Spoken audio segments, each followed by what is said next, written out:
Good morning to all of you. Last video explanation में हमारा topic चल रहा था reaction between metals with non metals, कि जो मेटल्स होते हैं वो जब नॉन मेटल्स के साथ रिएक्शन करते हैं तो क्या होता है।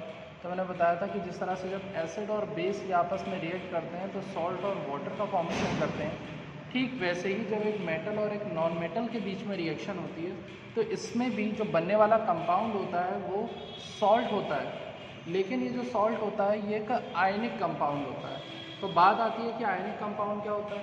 इसके लिए मैंने आपको लास्ट टाइम पे बताया था कि मेटल्स और नॉन मेटल्स का जो इलेक्ट्रॉनिक कॉन्सेप्ट है उसमें मेटल्स के पास टेंडेंसी होती है कि वो इलेक्ट्रॉन क्या करते हैं, लूज़ करते हैं, और नॉन मेटल्स के पास टेंडेंसी होती है कि वो इलेक्ट्रॉन एक्सेप्ट करते हैं। एक एग्जाम्पल हम लोगों ने लिया था यहाँ पर, सोडियम का एग्जाम्पल अगर हम लें तो सोडियम का एटॉमिक नंबर होता है 11 और इसके आउटर मोस्ट शेल का कॉन्फ़िगरेशन अगर हम करें तो यहाँ पर 2,8,1। मैंने लास्ट टाइम पे पोटेशियम का एग्जांपल लिया था, ऊपर देखिए अभी भी लिखा हुआ है 2,8,8,1।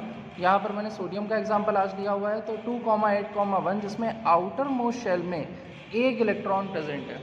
और हमारा ऑक्टेट रूल ये कहता है कि किसी भी एटम के लिए या किसी भी एटम की स्टेबिलिटी के लिए उसके आउटर मोस्ट शेल में 8 इलेक्ट्रॉन्स होना नेसेसरी है। But here in case of sodium and in case of potassium also we have 1 electron in its outermost shell. केवल एक इलेक्ट्रॉन है आउटर मोस्ट शेल में and it will needed 7 electrons to complete its octet, which is impossible for any atom to gain 7 electron from the other atoms। किसी और atom से 7 electron लेकर के अपना ऑक्टेट कंप्लीट करना एक तरह से इम्पॉसिबल है, क्योंकि एक इलेक्ट्रॉन के एक्सचेंज में ही ह्यूज अमाउंट ऑफ एनर्जी जो है वो इन्वॉल्व होती है। तो कोई एटम जो है वो क्यों अपने 7 इलेक्ट्रॉन किसी एटम को देगा। उसके रिस्पेक्ट में वो कहेगा कि भैया ऐसा करो, आप एक इलेक्ट्रॉन अपना हमें दे दो तो मेरा ऑक्टेट कंप्लीट हो जाएगा। तो ये जो हमारे मेटल्स हैं इनके पास इलेक्ट्रॉन एक्सेप्ट करने का तो केस ही नहीं है, because they have only 1 electron. या हो सकता है भाई मैग्नीशियम की अगर हम बात कर लें तो उस केस में वहाँ पर इसका एटॉमिक नंबर 12 है 2,8,2, तो आउटर मोस्ट शेल में 2 इलेक्ट्रॉन होते हैं तो भी इसे 6 इलेक्ट्रॉन चाहिए। एल्युमिनियम की बात कर लें 13 तो 2,8,3, आउटर मोस्ट शेल में 3 इलेक्ट्रॉन होते हैं तो इसे 5 इलेक्ट्रॉन चाहिए। तो यहाँ पर हम देख रहे हैं कि जो हमारे मेटल्स हैं इनके आउटर मोस्ट शेल में 1, 2 या 3 इलेक्ट्रॉन्स होते हैं, और ये अगर किसी से इलेक्ट्रॉन एक्सेप्ट करके ऑक्टेट कंप्लीट करना चाहें तो वो इनके लिए इम्पॉसिबल है, क्योंकि कोई भी इतने लार्ज अमाउंट में इन्हें इलेक्ट्रॉन नहीं देगा। शेयरिंग की बात करें कि भाई ये कहते हैं किसी से कि हम लोग आपस में इलेक्ट्रॉन शेयर कर लेते हैं, तो अगर हम सोडियम की बात करें तो इसके पास खुद आउटर मोस्ट शेल में 1 इलेक्ट्रॉन है। अगर ये शेयरिंग करेगा भी तो 1 + 1 कितना होगा, 2 हो जाएगा। क्या ऑक्टेट कंप्लीट हुआ? नहीं हुआ। ये जो सेकेंड वाला ये अगर किसी से शेयरिंग करेगा तो भाई जितने इलेक्ट्रॉन हमारे पास हैं उतने ही तो हम किसी के साथ शेयर कर सकते हैं। एक्स्ट्रा में कोई ऐसा बिजनेस तो होता नहीं कि हम कम दें शेयरिंग में और वो ज़्यादा दे दे, ऐसा तो हो नहीं सकता है। तो उस कंडीशन में 2 + 2 में 4 इलेक्ट्रॉन हो जाएंगे। क्या अभी ऑक्टेट कंप्लीट हुआ? नहीं हुआ। 3 इलेक्ट्रॉन है, चलो 3 इलेक्ट्रॉन की शेयरिंग करें, कितने होंगे? 6 इलेक्ट्रॉन। अभी भी ऑक्टेट कंप्लीट नहीं हुआ। तो इट मीन्स कि जो मेटल्स हैं इनके पास ना तो शेयर करने का ऑप्शन है ना ही एक्सेप्ट करने का ऑप्शन है। तो फिर ये कैसे अपना ऑक्टेट कंप्लीट करें? तो ये क्या करते हैं, अपने आउटर मोस्ट शेल में पाए जाने वाली ये 1, 2 और जो 3 इलेक्ट्रॉन है इनको डोनेट कर देते हैं किसी एटम को। जैसे सोडियम के केस में ये क्या करेगा, 1 इलेक्ट्रॉन डोनेट कर देगा तो अब इसका आउटर मोस्ट शेल जो है वो सेकेंड वाला हो जाएगा और वहाँ पर इसका ऑक्टेट कंप्लीट है। ऐसे ही मैग्नीशियम 2 इलेक्ट्रॉन डोनेट कर सकता है और एल्युमिनियम 3 इलेक्ट्रॉन। जब ये इलेक्ट्रॉन डोनेट करेंगे तो फॉर सपोज कि सोडियम ने इलेक्ट्रॉन डोनेट किया तो सोडियम के ऊपर क्या आ जाएगा, 1 पॉजिटिव चार्ज, क्योंकि जब कोई एटम 1 इलेक्ट्रॉन डोनेट करता है तो उसके पास इलेक्ट्रॉन्स कम हो जाते हैं और प्रोटॉन बढ़ जाते हैं। जब तक वो कुछ नहीं करता है, डोनेट एक्सेप्ट कुछ नहीं करता है, न्यूट्रल होता है, तो प्रोटॉन और इलेक्ट्रॉन सेम होते हैं। बट यहाँ पर जैसे इसने 1 इलेक्ट्रॉन दिया तो अब प्रोटॉन क्या हो गया, 1 बढ़ गया। प्रोटॉन का मतलब पॉजिटिव चार्ज, तो इसके ऊपर 1 पॉजिटिव चार्ज आ गया। अगर मैग्नीशियम इलेक्ट्रॉन डोनेट करने आता है तो मैग्नीशियम के ऊपर 2 पॉजिटिव चार्ज आएंगे। इसी तरह से एल्युमिनियम अगर इलेक्ट्रॉन डोनेट करेगा तो एल्युमिनियम के ऊपर 3 पॉजिटिव चार्ज, Al3+।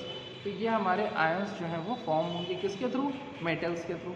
अब बात करते हैं नॉन मेटल्स की। तो नॉन मेटल्स के केस में हमने कल एग्जांपल लिया था फ्लोरीन का। तो फ्लोरीन क्या होता है, फ्लोरीन के आउटर मोस्ट शेल में होते हैं 7 इलेक्ट्रॉन। इसका एटॉमिक नंबर 9 होता है, तो 7 इलेक्ट्रॉन है। आप नाइट्रोजन की बात करिए, नाइट्रोजन का जो एटॉमिक नंबर है 7 है, 2,5 इलेक्ट्रॉन, आउटर मोशन में 5 इलेक्ट्रॉन है। ऑक्सीजन की बात करें एटॉमिक नंबर 8 है, तो 2,6, आउटर मोशन में 6 इलेक्ट्रॉन्स हैं। तो यहाँ पर फ्लोरीन क्या कर सकता है, देखिए फ्लोरीन क्या कर सकता है, किसी से 1 इलेक्ट्रॉन ले करके अपना ऑक्टेट कंप्लीट कर सकता है, या फिर ये अपने 7 इलेक्ट्रॉनों में से एक इलेक्ट्रॉन की शेयरिंग करेगा तो भी इसके पास क्या हो जाएंगे, ऑक्टेट कंप्लीट हो जाएगा।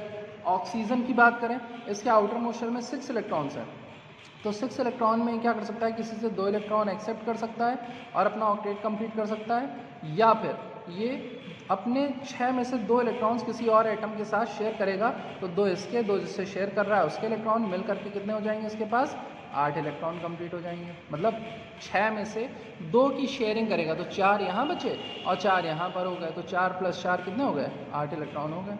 और वहीं पर नाइट्रोजन के पास भी 2 केस हैं।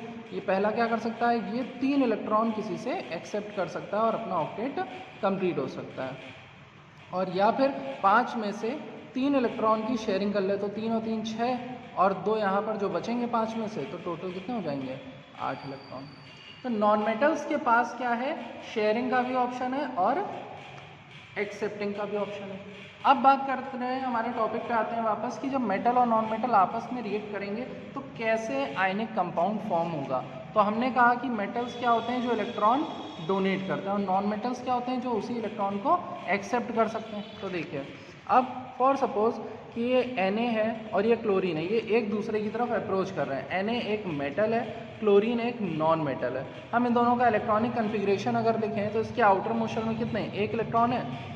And for your kind information, कोई भी जितने भी हमारे जो एटम्स होते हैं, इनमें किसी भी केमिकल रिएक्शन में केवल उनके आउटर मोस्ट शेल के इलेक्ट्रॉन ही पार्टिसिपेट करते हैं, क्योंकि जो इनर मोस्ट इलेक्ट्रॉन्स हैं, जो अंदर की तरफ शेल्स में इलेक्ट्रॉन है, वो स्टेबल होते हैं। जो स्टेबिलिटी है वो बाहर से आती है, तो बाहर के आउटर मोस्ट शेल के इलेक्ट्रॉन, जिसे हम वैलेंस शेल इलेक्ट्रॉन भी कहते हैं, केवल वही केमिकल रिएक्शन में पार्टिसिपेट करते हैं। तो अब ये जब केमिकल रिएक्शन में पार्टिसिपेट करने जाएंगे तो सोडियम के आउटर मोस्ट शेल में कितना है, केवल 1 इलेक्ट्रॉन है, तो यहाँ पर हमने ये 1 इलेक्ट्रॉन बना दिया। इसी तरह से क्लोरीन के आउटर मोस्ट शेल में भी हमने बताया था कितने होते हैं, 7 इलेक्ट्रॉन, तो 2, 2 4, 2 6 और 1 इलेक्ट्रॉन यहाँ बना दिया। अब सोडियम के पास टेंडेंसी क्या है, ये अगर इलेक्ट्रॉनिक कन्फिग्रेशन हम लिखें 2,8,1 एंड 2,8,7, तो ये क्या करता है, इलेक्ट्रॉन डोनेट करके ऑक्टेट कंप्लीट करता है, क्लोरीन इलेक्ट्रॉन एक्सेप्ट करके, और ये दोनों जब एक दूसरे की तरफ अप्रोच करेंगे तो Na क्या करेगा, अपना 1 इलेक्ट्रॉन क्लोरीन को दे देगा। जब Na अपना 1 इलेक्ट्रॉन क्लोरीन को देगा तो देखिए कंडीशन क्या बनेगी, यहाँ पर Na से 1 इलेक्ट्रॉन चला गया तो Na के ऊपर क्या आ जाएगा, पॉजिटिव चार्ज, ये पॉजिटिव चार्ज आ गया।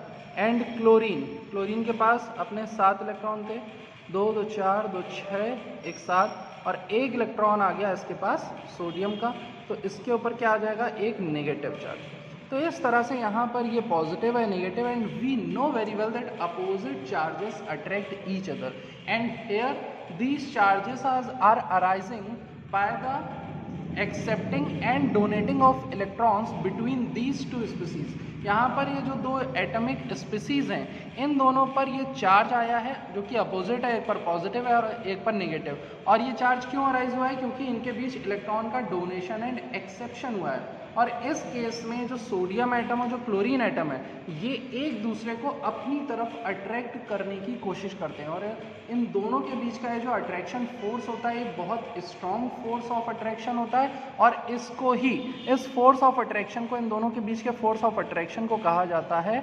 आयनिक फोर्स ऑफ अट्रैक्शन। बिकॉज क्योंकि ये जो फोर्स आ रहा है, ये क्यों आ रहा है, क्योंकि ये जो एटम्स थे वो आयंस में कन्वर्ट हो गए, और इसे हम एक और नाम से जानते हैं, आयनिक बॉन्ड। क्योंकि जो 2 एटम्स के बीच में या 2 से ज़्यादा एटम्स के बीच में जो फोर्स ऑफ अट्रैक्शन अराइज होता है, उसे ही बॉन्ड कहा जाता है। केमिस्ट्री के टर्म में उसे बॉन्ड कहा जाता है। तो यहाँ पर सोडियम और क्लोरीन के बीच में आयनिक बॉन्ड बनता है, और ये कंपाउंड बन जाता है NaCl, जहाँ पर Na के ऊपर है पॉजिटिव चार्ज, Cl के ऊपर है नेगेटिव चार्ज, और इसको हम कहते हैं आयनिक कंपाउंड। तो ये हमारा कॉन्सेप्ट है कि what happens when any metal react with a non metal then it will form a salt. तो जब मेटल और नॉन मेटल आपस में रिएक्ट करेंगे तो एक सॉल्ट का फॉर्मेशन करेंगे, और ये जो बनने वाला सॉल्ट होता है ये नेचर में आयनिक होता है। रीज़न आपके सामने है। एक और एग्जाम्पल मैं आपको करके बताता हूँ मैग्नीशियम ऑक्साइड का। ये मैग्नीशियम है और ये है हमारा ऑक्सीजन। अब ये दोनों एक दूसरे की तरफ अप्रोच कर रहे हैं, तो देखिए ध्यान से क्या होगा। यहाँ पर सबसे पहले मैग्नीशियम का नीचे मैंने यहाँ पर इलेक्ट्रॉनिक कन्फिग्रेशन लिखा 2,8,2 और ऑक्सीजन का 2,6। मैग्नीशियम के आउटर मोशन में कितने इलेक्ट्रॉन है? 2 इलेक्ट्रॉन। तो यहाँ पर जब ये एक दूसरे की तरफ अप्रोच करेंगे तो ये मैंने 2 इलेक्ट्रॉन बना दिए। एंड इसके बाद ऑक्सीजन के पास आउटर मोशन में 1 2 3 4 5 6 इलेक्ट्रॉन, 6 इलेक्ट्रॉन है। मैग्नीशियम का ऑक्टेट कैसे कंप्लीट होगा? जब मैग्नीशियम क्या करेगा, अपना जो इलेक्ट्रॉन है वो किसको डोनेट कर दे? दूसरे एटम्स को डोनेट कर दे। अब यहाँ पर क्योंकि अप्रोच करने वाला एटम ऑक्सीजन है और ऑक्सीजन को भी 2 इलेक्ट्रॉन की ज़रूरत होती है, तो एक मैग्नीशियम एटम जो है वो एक ऑक्सीजन को अपने दोनों इलेक्ट्रॉन क्या कर देता है? डोनेट कर देता है। जब ये इसको अपने इलेक्ट्रॉन डोनेट करेगा तो देखिए क्या होगा, इस तरह से यहाँ पर ये जो हमारा मैग्नीशियम है इसके ऊपर इसने तो दोनों इलेक्ट्रॉन दे दिए, तो इसके ऊपर क्या आ जाएंगे? 2 पॉजिटिव चार्ज। ध्यान से देखिएगा, ये यहाँ पर 2 पॉजिटिव चार्ज आ गए। वहीं पर अगर हम ऑक्सीजन की बात करें तो ऑक्सीजन के पास आउटर मोस्ट शेल में कितने इलेक्ट्रॉन थे? 6 इलेक्ट्रॉन थे। 1 2 3 4 5 6, 6 तो इसके खुद इलेक्ट्रॉन खुद के हो गए, और 2 इलेक्ट्रॉन इसे किससे मिल गए? मैग्नीशियम से। तो ये हमने इसके 2 इलेक्ट्रॉन बना दिए, जिसकी वजह से ऑक्सीजन पर क्या आ जाएगा? 2 नेगेटिव चार्ज। तो यहाँ पर फिर वही चीज़ कि यहाँ पर 2 पॉजिटिव 2 नेगेटिव, ये दोनों एटम एक दूसरे के पास आए हैं, इनके बीच इलेक्ट्रॉन्स का एक्सचेंज हुआ है। मैग्नीशियम ने ऑक्सीजन को इलेक्ट्रॉन दिया है, ऑक्सीजन ने मैग्नीशियम से इलेक्ट्रॉन एक्सेप्ट किया है। तो इस वजह से इनके बीच भी same force of attraction arise होगा, जिसे हम आयनिक बॉन्ड कहेंगे, और ये जो कंपाउंड बनेगा इसका नाम होगा मैग्नीशियम ऑक्साइड, जहाँ पर मैग्नीशियम के ऊपर है 2+ चार्ज और ऑक्सीजन के ऊपर है 2- चार्ज। इस एग्जाम्पल को थोड़ा सा और क्लियर करने के लिए इस कॉन्सेप्ट को एक और एग्जाम्पल लेंगे, जिसमें मैग्नीशियम जो है वो क्लोरीन के साथ बॉन्डिंग करने जा रहा है। अब देखिए मैग्नीशियम के केस में फिर से इलेक्ट्रॉनिक कन्फिग्रेशन 2,8,2, क्लोरीन के केस में इलेक्ट्रॉनिक कन्फिग्रेशन 2,8,7। अब यहाँ पर अगर हम देखें तो मैग्नीशियम के आउटर मोशन में 2 इलेक्ट्रॉन है और क्लोरीन के आउटर मोशन में 2 2 4 2 6 और 1 7। हाँ, यहाँ पर एक चीज़ और बताना चाहेंगे, जो मैं क्रॉस और ये जो डॉट बना रहा हूँ ये एक्चुअली में इलेक्ट्रॉन्स के रिप्रेजेंटेशन है। जो एटम्स हैं हमारे उनके पास जो इलेक्ट्रॉन्स पाए जा रहे हैं आउटर मोशन में, उसको मैं रिप्रेजेंट कर रहा हूँ आपको एक्सप्लेन करने के लिए। आप भी अगर ये क्वेश्चन आता है कभी भी बोर्ड में या कहीं पर भी, तो आप इसी तरह से इसे रिप्रेजेंट करेंगे। फर्स्ट स्टेप आपका होगा कि आप जो एटम्स हैं उनके इलेक्ट्रॉनिक कन्फिग्रेशन लिख लेंगे और उनके जो आउटर मोस्ट शेल के इलेक्ट्रॉन्स हैं वो इस तरह से एटम्स पर शो कर देंगे। अब इसके बाद बात करते हैं कि ये एक दूसरे की तरफ अप्रोच करने जा रहे हैं। तो मैग्नीशियम के पास टेंडेंसी होती है 2 इलेक्ट्रॉन देने की, जबकि क्लोरीन के पास टेंडेंसी है केवल 1 इलेक्ट्रॉन एक्सेप्ट करने की। तो यहाँ पर एक क्लोरीन एटम जो है वो सिर्फ 1 इलेक्ट्रॉन एक्सेप्ट कर सकता है, बट मैग्नीशियम तो 2 इलेक्ट्रॉन दे करके तब ऑक्टेट उसका कंप्लीट होगा। तो होगा क्या? तो यहाँ पर मैग्नीशियम के पास 1 क्लोरीन ना आकर के 2 क्लोरीन अप्रोच करते हैं। मतलब एक जो हमारा मैग्नीशियम है वो कितने क्लोरीन एटम्स के साथ जुड़ सकता है? 2 क्लोरीन। क्यों? क्योंकि मैग्नीशियम मैक्सिमम 2 इलेक्ट्रॉन डोनेट कर सकता है और क्लोरीन को चाहिए सिर्फ 1 इलेक्ट्रॉन। तो फिर से यहाँ पर ये देखिए 1 2 3 4 5 6 7। तो मैग्नीशियम के पास ये जो 2 इलेक्ट्रॉन्स हैं ये क्या करेगा? एक इलेक्ट्रॉन इन दोनों क्लोरीन एटम्स को दे देगा। तो 1 इलेक्ट्रॉन इसने इस क्लोरीन को दे दिया, 1 इलेक्ट्रॉन इसने इस क्लोरीन को दे दिया। तो इसकी वजह से यहाँ पर रिएक्शन क्या होगी कि मैग्नीशियम पर आ जाएगा 2 पॉजिटिव चार्ज। मैग्नीशियम के आउटर मोशन से 2 इलेक्ट्रॉन चले गए तो इसके ऊपर 2 पॉजिटिव चार्ज। एंड ये जो क्लोरीन एटम है, एक क्लोरीन एटम तो हमारा ये है, 1 2 3 4 5 6 7 और 1 इलेक्ट्रॉन मिल गया इसको मैग्नीशियम का, तो इसके ऊपर आ गया 1 नेगेटिव चार्ज। और ये दूसरा क्लोरीन एटम हम यहाँ पर बनाने जा रहे हैं। ये दूसरा क्लोरीन एटम हमारा 1 2 3 4 5 6 7 और 1 इसके पास आ गया मैग्नीशियम वाला इलेक्ट्रॉन, और इस पर भी क्या आ जाएगा? 1 नेगेटिव चार्ज। और यहाँ पर जो कंपाउंड बनेगा उसका नाम क्या हो जाएगा, MgCl2, मैग्नीशियम क्लोराइड। तो ये है हमारे मेटल्स एंड नॉन मेटल्स के बीच की रिएक्शन कि जब एक मेटल और एक नॉन मेटल आपस में रिएक्शन कर रहे हैं तो क्या कंपाउंड फॉर्म हो रहा है। कंपाउंड को क्या कहते हैं, आयनिक कंपाउंड कहते हैं। और ये बनता कैसे है, जब मेटल्स जो है वो इलेक्ट्रॉन डोनेट करते हैं, नॉन मेटल जो है वो इलेक्ट्रॉन एक्सेप्ट करते हैं अपनी अपनी वैलेंसी के अकॉर्डिंग कि उनको अपना ऑक्टेट कितना कंप्लीट करना है। ये है हमारा concept, electronic concept for the reaction between metals and non metals. यहीं पर मैं आपका एक पॉइंट और आपको क्लियर करना चाहूँगा कि जो हमारे नॉन मेटल्स होते हैं उनमें से एक नॉन मेटल है हमारी नोबल गैसेस। कभी जब आप हमारा चैप्टर पढ़ेंगे आगे चल करके पीरियोडिक टेबल, तो उसमें एक टॉपिक आएगा नोबल गैसेस, मतलब पीरियोडिक टेबल में एक ग्रुप आएगा जो सबसे लास्ट ग्रुप होता है हमारे एलिमेंट्स का, जिन्हें नोबल गैसेस कहा जाता है। ये आप देख रहे हैं यहाँ पर helium, neon, organ, krypton, xenon, radon, ये सारी हमारी नोबल गैसेस होती हैं और ये सब नेचर में नॉन मेटल होती हैं। तो इसमें कॉन्सेप्ट ये है कि जो नॉन मेटल्स और नोबल गैसेस हैं इनका ऑक्टेट जो होता है वो पहले से ही कंप्लीट होता है। हम ऑर्गन की अगर बात करें तो ऑर्गन का एटॉमिक नंबर होता है 18, और नियॉन जो है उसका एटॉमिक नंबर होता है 10। इलेक्ट्रॉनिक कन्फिग्रेशन करेंगे तो यहाँ आएगा 2,8 और ऑर्गन में आएगा 2,8,8। तो देखिए आउटर मोशन में कितने इलेक्ट्रॉन्स पाए जा रहे हैं, 8 इलेक्ट्रॉन है। तो इनका ऑक्टेट क्या होता है, पहले से ही कंप्लीट होता है। इसलिए ये जो है किसी भी मेटल से या किसी और सब्सटेंस से रिएक्शन नहीं करती। जितनी भी हमारे नोबल गैसेस हैं ये नॉन रिएक्टिव होती हैं और इसी वजह से इन्हें इनर्ट गैसेस, इनर्ट होने का मतलब होता है नेचर में कि कोई रिएक्शन शो नहीं करना, तो ये नेचर में इनर्टनेस शो करती हैं एंड ये जल्दी किसी सब्सटेंस से रिएक्शन नहीं करती हैं। यहीं पर एक पॉइंट आपको और समझना है, हीलियम। हमने अभी कहा कि जो ऑक्टेट होता है, ऑक्टेट कंप्लीट करने के लिए किसी भी एटम के आउटर मोस्ट शेल में 8 इलेक्ट्रॉन्स होने चाहिए, लेकिन हमारे पास 2 एक्सेप्शन है, एक हाइड्रोजन, एक हीलियम। इन दोनों के ऑक्टेट कंप्लीट करने का रूल ये होता है कि इनके आउटर मोस्ट शेल में केवल 2 इलेक्ट्रॉन होने चाहिए तो इनका ऑक्टेट कंप्लीट माना जाता है। उसका रीज़न समझिएगा, हीलियम के पास 2 इलेक्ट्रॉन्स होते हैं और 2 इलेक्ट्रॉन का मतलब होता है, जो आप शेल्स आपने पढ़ी थी, K shell, L shell, M shell, N shell, और यहीं पर आपने एक फॉर्मूला पढ़ा था कि किसी भी शेल में मैक्सिमम कितने नंबर ऑफ इलेक्ट्रॉन्स हो सकते हैं, वो होता है 2n²। इस तरह से तो आपने शेल्स पढ़ी होंगी, ये शेल्स होती हैं हमारी K shell, L shell, M shell, N shell. तो एक पर्टिकुलर शेल में मैक्सिमम कितने इलेक्ट्रॉन हम फिल कर सकते हैं, तो उसका फॉर्मूला होता है 2n², जहाँ पर n जो होता है वो होता है नंबर ऑफ शेल। तो अगर हम फर्स्ट शेल की बात करें, फॉर सपोज ये जो है हमारी ये के शेल है, तो के शेल के लिए n की वैल्यू जो है वो 1 होती है। तो 1 होने का मतलब है यहाँ पर इस फॉर्मूले में जब आप रखेंगे 2n² के केस में, तो क्या हो जाएगा 2 × 1 का स्क्वायर, 2 × 1 का स्क्वायर 1, दैट इज़ 2।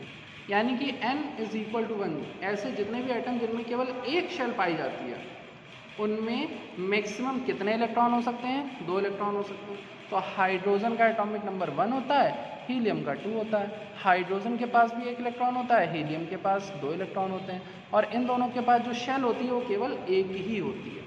और इसी वजह से हाइड्रोजन और हीलियम में जो ऑक्टेट रूल है उसमें 2 इलेक्ट्रॉन हो जाने पर ऑक्टेट उनका कंप्लीट हो जाता है।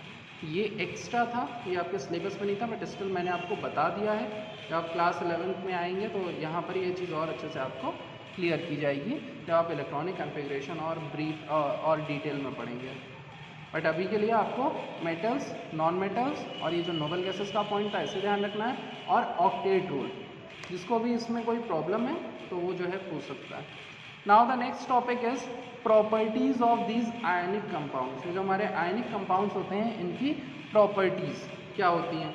तो सबसे पहली बात करें हम इनकी फिजिकल स्टेट की, तो जो आयनिक कंपाउंड्स हैं, बिकॉज ये आयंस के थ्रू फॉर्म हो रहे हैं, इनके बीच का जो फोर्स ऑफ अट्रैक्शन है बहुत ज़्यादा होता है। तो इस कंडीशन में जो एटम्स हैं वो एक दूसरे के पास आ जाते हैं, और हमने ये पढ़ा हुआ है कि जब जो पार्टिकल्स हैं वो पास होते हैं तो फिर स्टेट कौन सी होती है, सॉलिड।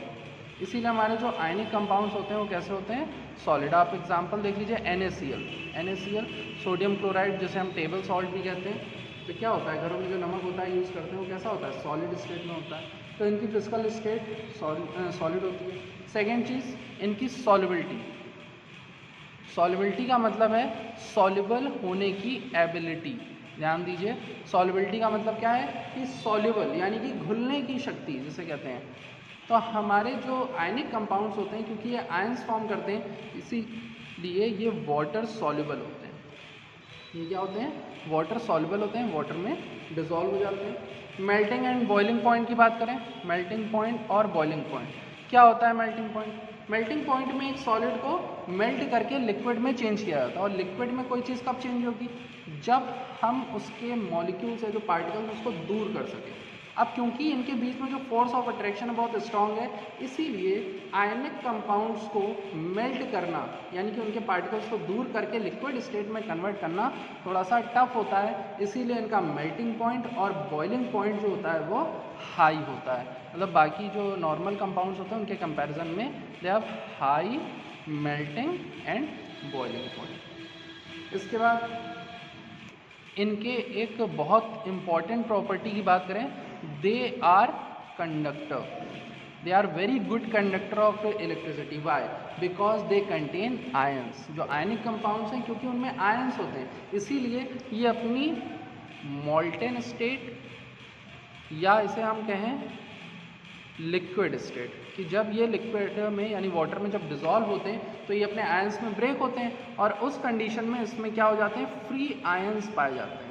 और ये आयंस ही होते हैं जो इलेक्ट्रिसिटी कंडक्ट करते हैं। आपने फिजिक्स में पढ़ा होगा इलेक्ट्रिसिटी चैप्टर में, that electric current is the flow of charge. जब चार्ज फ्लो होता है तब इलेक्ट्रिक करंट क्या होती है? प्रोड्यूस होती है।